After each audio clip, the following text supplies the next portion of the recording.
हमारा writ already qualify है और हमें केवल मेंस पे ध्यान देना है। देखो सिलेक्शन नहीं हुआ, रोने से कुछ नहीं होगा।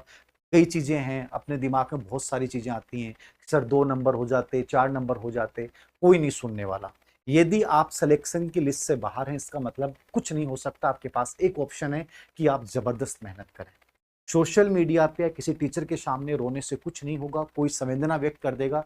और मैं कहता हूं संवेदनाएं कभी मत लीजिए, सहानुभूति कभी मत लीजिए, केवल और केवल जवाब दीजिए। और जवाब हमेशा मौन होना चाहिए। सिलेक्शन के अलावा कोई जवाब नहीं होता किसी भी चीज का। तो मैं आपको यही कहूंगा, ना हार मंजूर है, ना रुकना मंजूर है। मैं जुनूनी हूं, बस आगे बढ़ना जानता हूं और आगे बढ़ के आपको दिखाना है। और ये एकमात्र तरीका है जिसके माध्यम से आप अपने आप को साबित कर सकते हो। तो जो बच्चे असफल हुए हैं, मैं उन बच्चों को कहूंगा कि आप डायरेक्ट फोकस करें मेंस पे। अब मेंस पे सर कब एग्जाम होगी, क्या होगा? देखो दो चीजें हैं।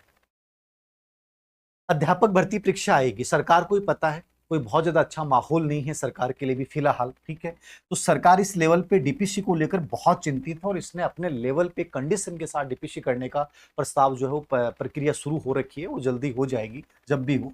आप मान के चलिए कि 15,000 से 20,000 के आसपास अपने पद इसके सामने हो सकते हैं। कब आएंगे सर? पहले रीट परी होगी, उसके बाद आप मान के चलिए कि मैं मानता हूं फरवरी मार्च के आसपास मान लो विज्ञापन आता है ग्रेड 3 का। तो जून जुलाई 2027 तक अपन मान सकते हैं कि प्रक्रिया, आपकी भर्ती प्रक्रिया हो जाएगी। टोटली आपके पास 1 साल का टाइम है। और 1 साल बहुत ज्यादा नहीं होती। जो शुरुआत में मैंने बात बोली है, आप में से अधिकतर बच्चों का सिलेक्शन इसलिए नहीं होता कि नंबर परसेंट डिलीट हुए, तो बड़ा रीजन है ही, इसमें तो कोई डाउट ही नहीं है। ये तो अधीनस्थ सेवा चयन बोर्ड के खिलाफ मैंने उस दिन ही बोल दिया था, इनकी इतनी बड़ी लापरवाही है जो शायद आगामी एग्जाम में हमें नहीं देखने को मिले। लेकिन हमें भी तो ऐसा प्रयास करना पड़ेगा कि हम कम से कम 20 से 25% ज्यादा ले जाए। तो उसके लिए थोड़ा सा आपको मैंने पहले ही बोला है कि जब तक सिलेबस का 10 बार रिवीजन नहीं होगा, जब तक अपनी कमियों पे काम नहीं करोगे, जब तक पीवाईक्यू का एनालिसिस नहीं करोगे, जब तक अच्छे से टेस्ट सीरीज के माध्यम से आप अभ्यास नहीं करोगे, तब तक आप एक बहुत अच्छे योग्य अभ्यर्थी साबित नहीं हो सकते कंपटीशन में।